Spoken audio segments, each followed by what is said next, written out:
They say we need sleep for memory, things like that. And we know from our own experience that when you don't sleep, you really feel crappy the next day. I mean, you can't think, you can't remember things, you're in a bad mood, etc. Right? So we really equate sleep with the brain.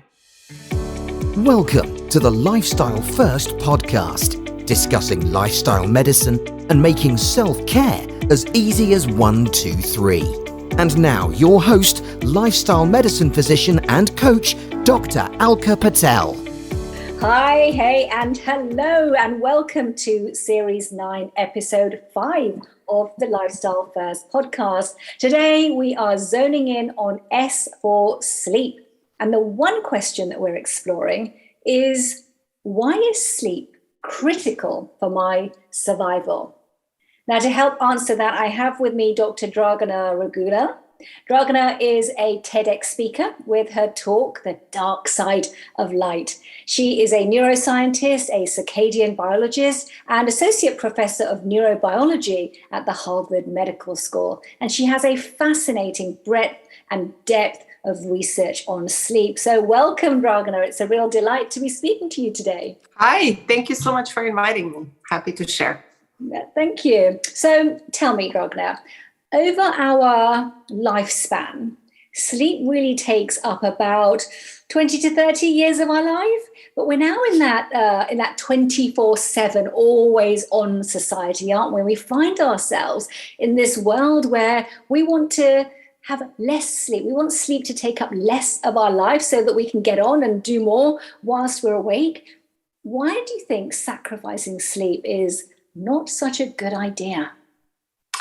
Well, there have been rumors for years that sleep is really important for survival of animals. And I'm only joking, of course, when I say rumors, because there has been some experimental evidence for that, right? But it doesn't come from human studies. It comes from animal studies, where people in the 80s first showed that if you deprive rats of sleep, they die prematurely. And there was nothing really obviously wrong with these animals, nothing that people could point to and say this is why they died. They seem generally unhealthy, kind of wasted, even though they were eating a lot, and they die, again, not known why this happens.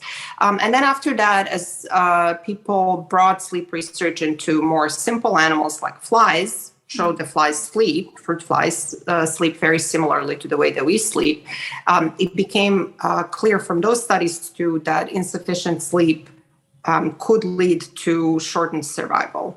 And then my lab a few years ago decided to really look at this very deeply and try to understand what it is that kills these animals. And we were able to show, I think pretty convincingly, that lack of sleep or insufficient sleep, not even complete lack, but just reducing the amount of sleep that you get, can shorten survival.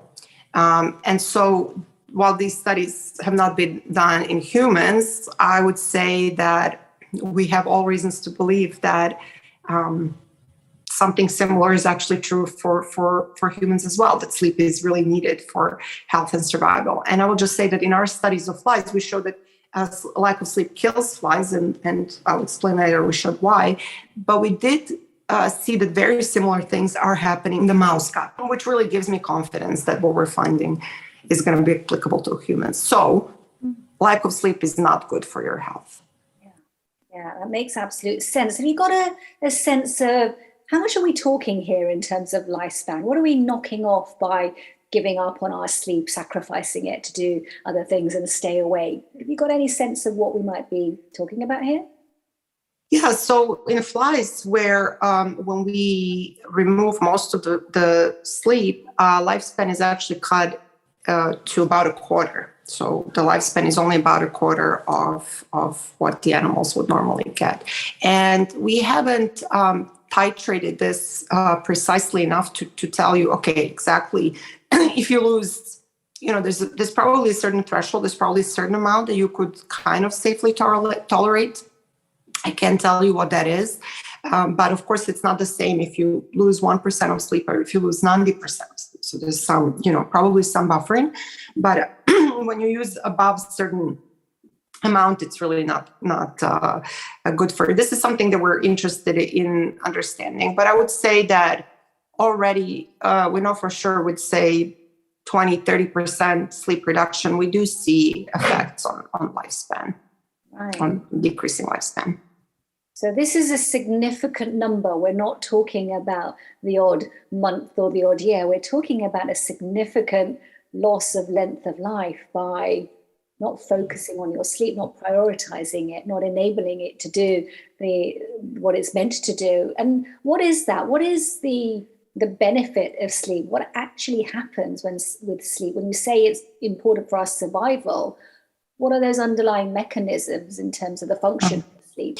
So, well, I would say that, mostly when we talk about sleep, this has been the case historically, and I think it's still the case for the most part, is that we think about the brain. And we think about, mostly when people try to understand, like, why is it that we need sleep? They say we need sleep for memory, things like that. And we know from our own experience that when you don't sleep, you really feel crappy the next day. I mean, you can't think, you can't remember things, you're in a bad mood, etc. Right? So we really equate sleep with the brain. It intuitively makes sense. We dream during this time, and you need the nervous system to generate sleep. So what kind of propelled us to do this study was thinking about the fact that animals that are simpler than us, that don't have the brain that we do, they do engage nevertheless in sleep that is very similar to our own sleep. And it's kind of accepted now that sleep originated in very early animals.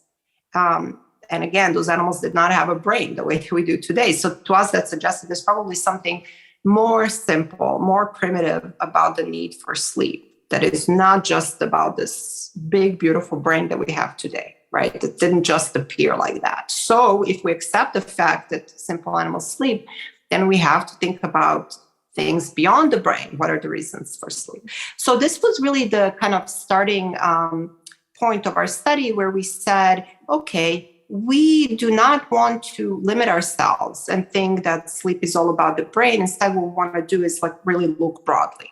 Okay, so what we did was then to deprive flies. We first started with flies. We deprived flies of various amounts of sleep. And then we looked when they died. And the first surprise came to us when we saw how reproducible these survival curves were. In other words, when you lose, say, 50% of sleep, you start dying. The cohort of animals starts dying on this particular day. If you lose 80% of sleep, they start dying. So this was in an earlier time point. So this was very, very reproducible unexpectedly. And it gave us kind of an idea of a window during which we should look for possibly things that are going wrong in the body.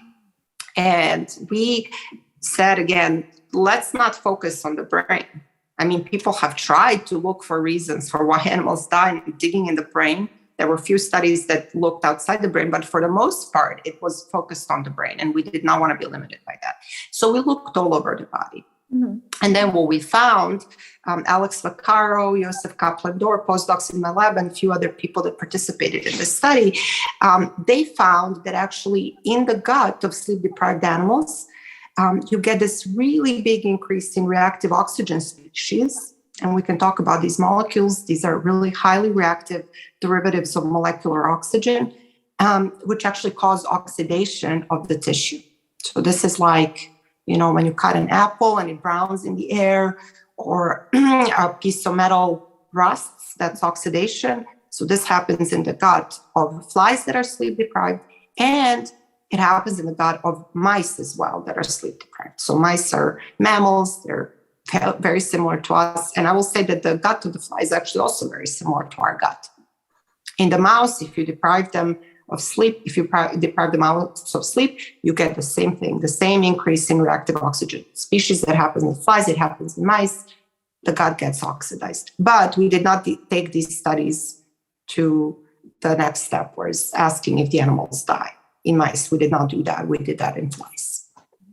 Right. So that's so interesting. As you say, we do associate sleep with up here and everything that's cognitive in a way. But actually, if we look at the rest of the body, And the gut seems to be becoming increasingly prominent in so much of our health as well. There's so much more emerging evidence in relation to sort of gut health and its connection to so many other things.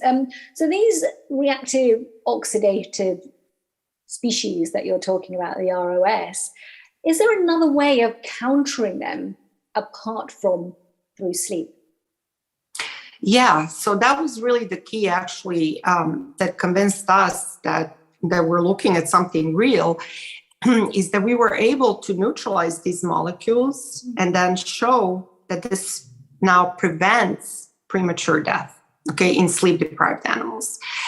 So this was really quite shocking, I have to say, because like I told you, we saw that lifespan is cut by a huge amount. If you remove most of the sleep, you only live, a quarter of the lifespan. If we remove these reactive oxygen species, either with oral antioxidants, so giving antioxidant substances through food, or by expressing antioxidant enzymes, specifically in the gut, we can neutralize actually ROS. And then flies would have fully normal lifespan without sleep.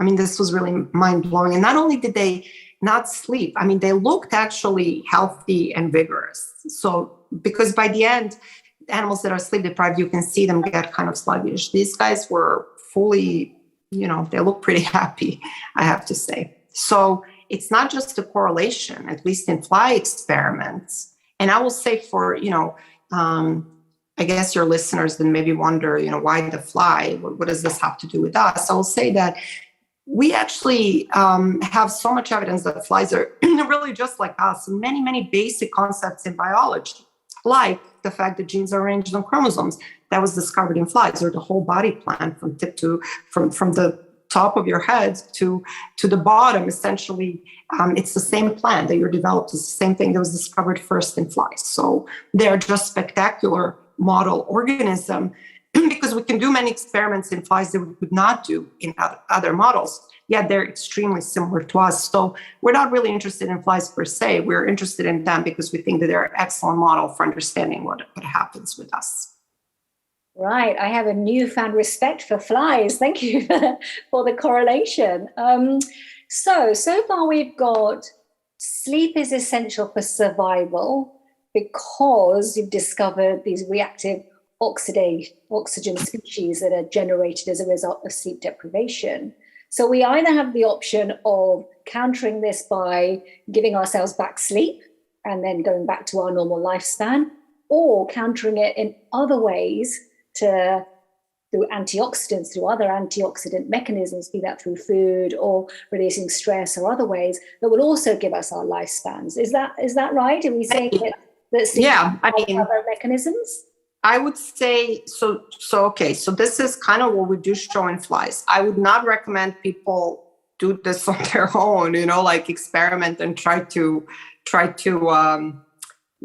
antioxidants and forgo sleep. I mean, this is the goal in a way, is for us to kind of lessen the burden of sleep loss. So I don't want to, of course, advocate for people not sleeping and say, just take an antioxidant and you'll be fine. I can't do that. But our goal is to try to reduce the cost of wakefulness, because we know that, some people don't sleep because they have trouble sleeping, but a lot of people don't sleep because they have to take care of their kids or their parents or whatever it is. Okay. So it's not that you need a sleeping pill to help you sleep. You actually are not able to sleep more due to, say, life circumstances, whatever it is, or disease or whatever.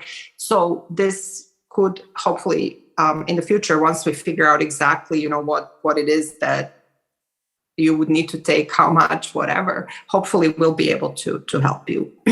What I would like to tell people, sort of a practical thing that really came out from this study, and that I think is really valuable to think about, is that you should not equate the feeling of sleepiness with the need for sleep, in the following sense. So we were able to separate those things in our study, and to show that even animals that this is the interpretation, is that they don't feel sleepy, they still need sleep. And we say that they don't need sleep is, there's the model that was developed by another lab, by Bill Joyner's lab, where they showed that there's a way to deprive animals of sleep to activate certain neurons in the brain of the fly to keep them awake.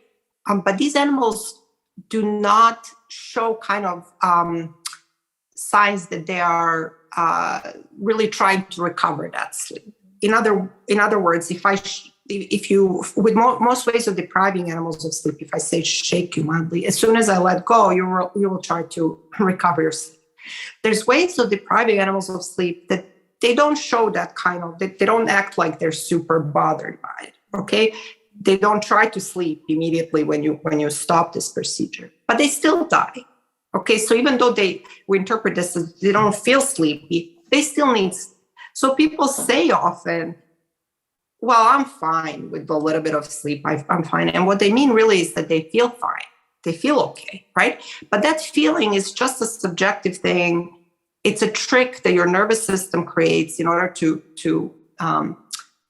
propel you to sleep. Because if you didn't have that feeling of sleepiness, you wouldn't sleep. But that feeling does not really have to do, it's not equal to how much sleep you need, okay? So if you're drinking caffeine and you don't feel sleepy, it doesn't mean you don't need sleep. Same way that I like to use this analogy because I think it makes it very clear. Same way that if you suppress appetite, it does not mean you don't need food. You still need food just because you're not feeling hungry. Yeah. So I guess people should be careful with that, thinking just based on their kind of like head feeling, how much sleep they need. Your body needs sleep. Yeah. Oh, thank you for that analogy as well. I think that really crystallizes it because, you're right. We hear people say, we say it ourselves, I don't need sleep. I can burn the candle at both ends. And it's you lose perception as well, don't you? When you're in that sense of, do I need sleep? Do I not need sleep? You lose perception of your own needs as well. So do not believe anybody who says, I don't need sleep. Absolutely. Well, I will say one thing. Okay, we do have this fly that is kind of an exception, a natural exception in a way. And actually this was found by Rob Jackson's lab like 2 decades ago almost. They identified these flies that are mutants for this dopamine transporter, which sleep little. And they're the only animals that do not die prematurely when they're really sleep deprived that we could see as well. That is the case, and they're actually the only animals that did not make these reactive oxygen species in the gut. So naturally, they seem to have this kind of defense system. But now the question is why wouldn't all animals do this? Why wouldn't anyone just kind of convert to this mode? And there actually might be some cost associated with that. So this is kind of an intriguing thought that we have, is that perhaps these reactive oxygen species that you make in the beginning, perhaps you're making them in the beginning of sleep deprivation as a way to help you survive. And so under normal circumstances, you would be basically pushed into sleeping because your sleep drive would kick in. So you would never go too far in this reactive oxygen species accumulation, okay? And the reason I say this is because we used to think about ROS as just bad molecules, and now it's becoming more and more clear that these are actually very useful molecules at low concentrations. So especially in the gut, there is evidence that ROS levels rise as a protective mechanism actually to promote gut cell turnover, repair, which somehow helps global survival. So we have some evidence that not being able to make ROS in the gut is helpful under certain circumstances, but there may actually be a cost associated with this. So this may be a little bit more involved to go into, but I'll just say that it's not as simple as ROS bad. And this is important to think about because there's a lot of controversy surrounding the use of antioxidants. Okay, so if you look at the various studies, some studies say antioxidants are amazing. They're the silver bullet, whatever. And then other studies say they're crap. They don't do anything, or they can even be harmful. Okay, and what our study shows is that it really is context dependent. So I would not advise just taking massive amounts of antioxidants. I don't think that that's the solution, really. Thank you. That's very important to recognize, isn't it? There's no one panacea that's going to be the cure for survival as such. And when you talk about cost, in terms of, we've talked about survival, but what about other health costs of sleep deprivation? Has your research found anything? So I think that's thanks for reminding me.